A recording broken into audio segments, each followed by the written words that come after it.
Leslie, you look beautiful. Thank you.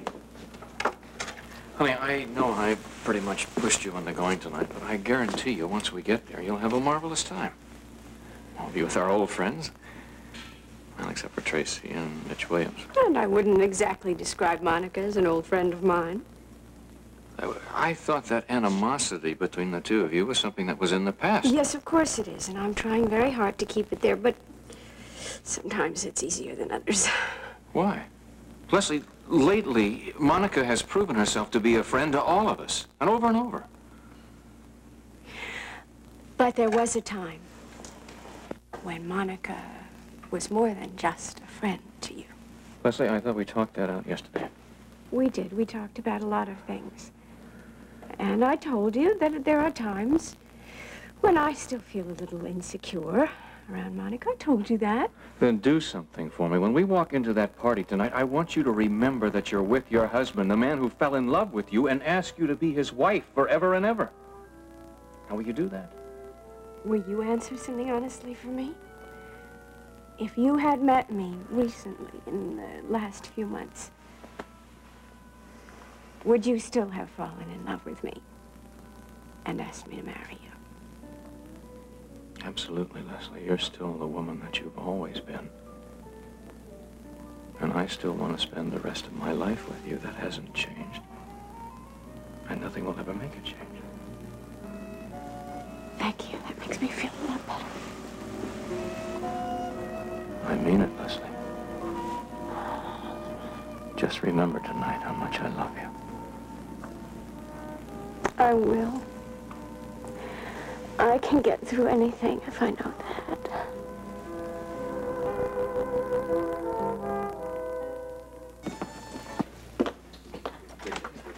Hello. Hi. Come in. Gail and Lee are already here. You are a totally different young lady than the one I left at the hospital today. Well, surgical green is not my color. Never has been. Especially under the lights. Boy, you're absolutely radiant tonight. Webbers, nice to see you both. Dr. Weber, you're looking well. How you been? Just fine, thank you.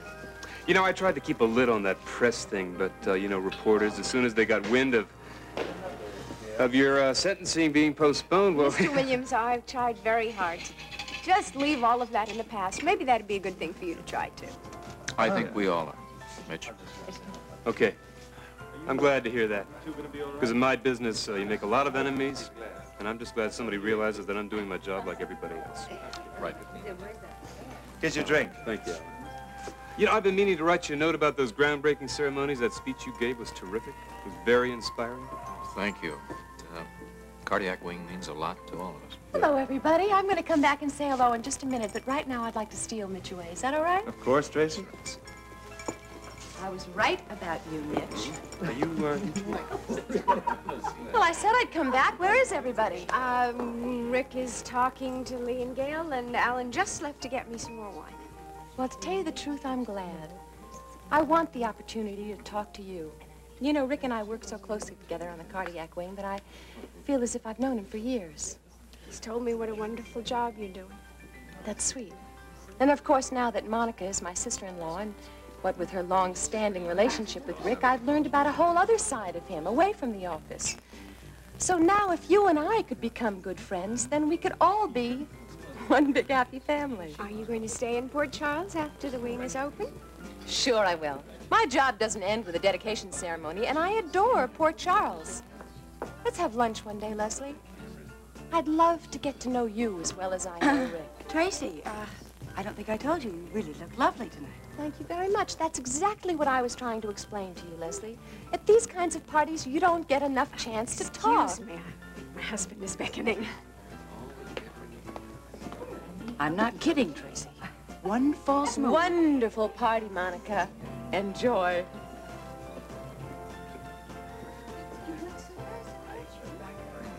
Concerns to Judge Stallman on Laura's progress? No, I had no idea. Honey, we were just talking about Laura. Really? Yeah, just seeing how well Laura's doing with the court's restrictions. Well, we're very proud of her.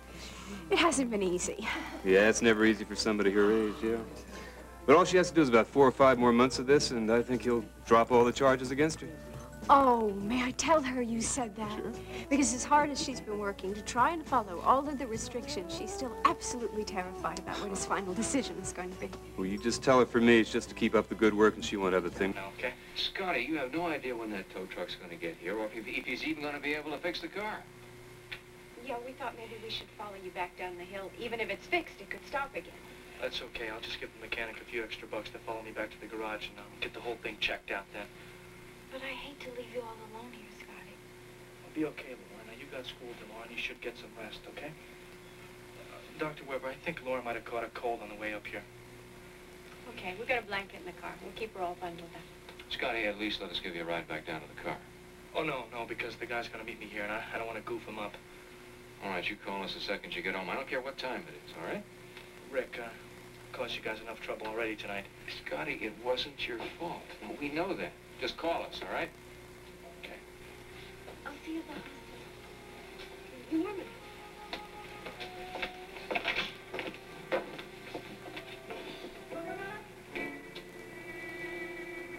Lee Baldwin got hold of you, Mr. Higgins. We had tried earlier when we first heard from Laura, but evidently you weren't home. Oh, I'm sorry, Dr. Weber, but I didn't get a call from Mr. Baldwin. Mitch Williams, he was going to call you. Excuse me, but now I'm really confused. Well, I don't understand. How did you know Laura was up here if you didn't hear from Lee Baldwin or from Williams? Dr. Weber, I'll get to that, but first I want to talk to Laura and find out exactly what happened up here. Laura? Mr. Higgins, Laura's a little bit shaken up. Would you mind if I try to make some sense out of all of this? Sure, go right ahead, Scotty. Well, this friend of mine told me about the lodge here and said it was a great place to have dinner.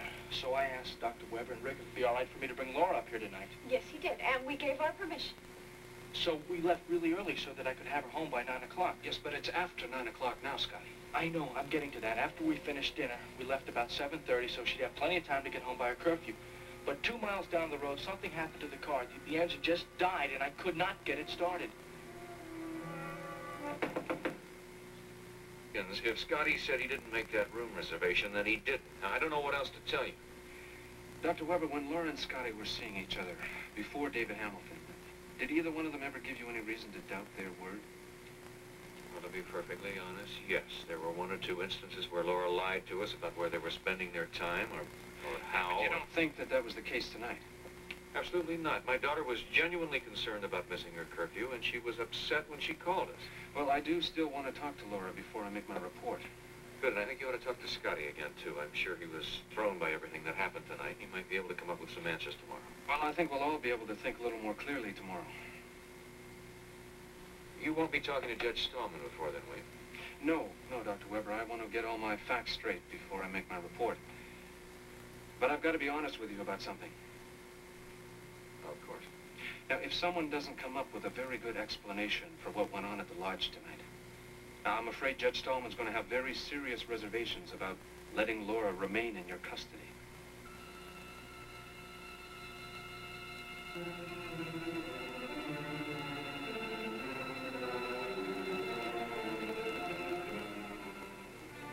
He's ever missed it. Isn't that true? Yes, except for the night at the lodge, yes. Where are you going? I want to try to find her. Rick, do you want me to go with you? Scotty, you stay here with Leslie, please. Mr. Higgins, Laura really takes that curfew very seriously. You're going to look. Scotty's already looked everywhere. Well, I'm going to keep looking until I can find her. And what if you don't? In that case, we'll just have to be totally honest. Higgins, look, I know how this makes you feel, Leslie, but we'll have no other choice. I just pray that you find her. I'll call you later in case she stops by.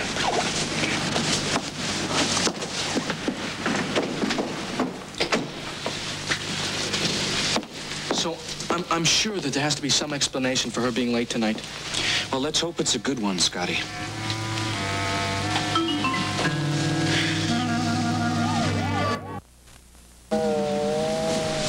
Mr. Higgins, I'm very sorry that I'm late, but it's been a bad day. Well, we all have those occasionally. Now, Laura, I'm very curious about something. Why did you ring the doorbell just now? Don't you have a key? Yes, I do. I just left my purse at the hospital earlier. I see. And why didn't you call your parents tonight and let them know where you were? I would have, It's just that I left the hospital in such a rush, I didn't think about telling anybody.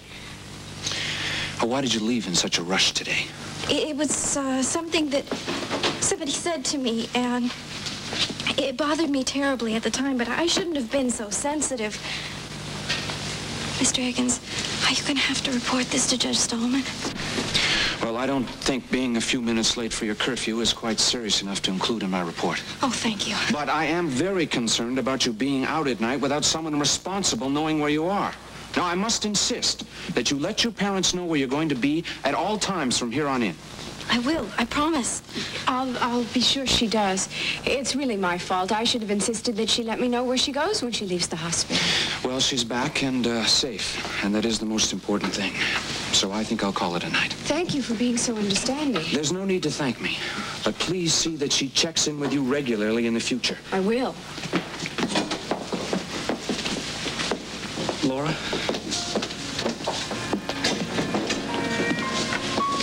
Before your mother comes back, I just want you to know that I told him the whole story.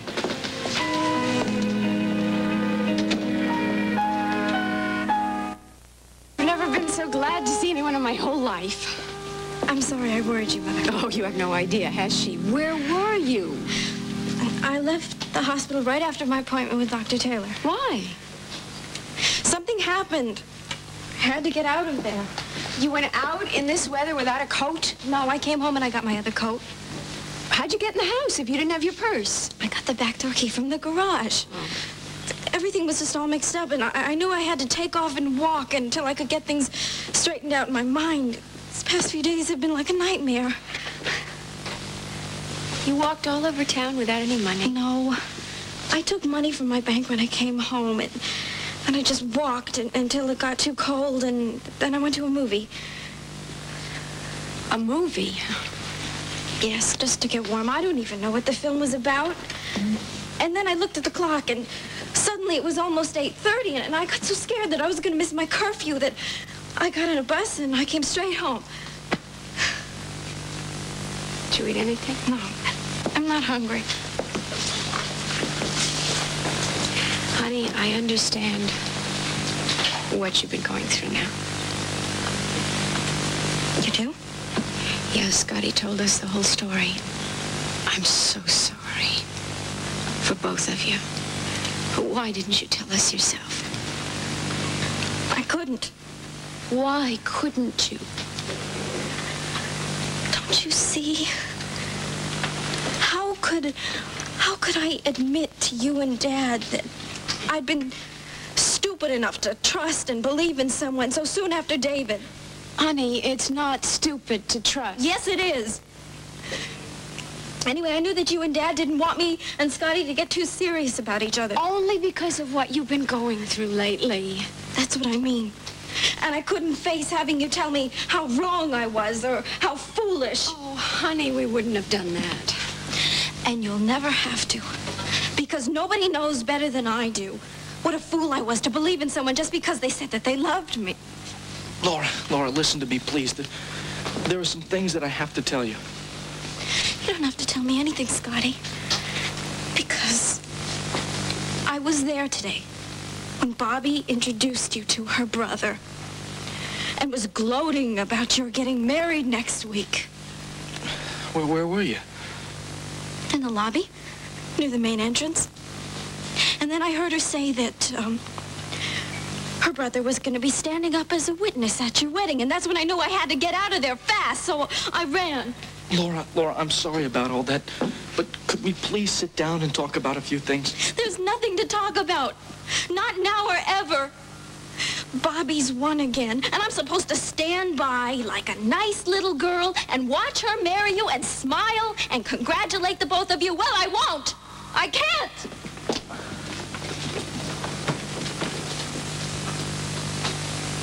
Scotty, I think maybe it would be better for Laura if you'd go home now. Yeah. I will try to talk to her and calm her down.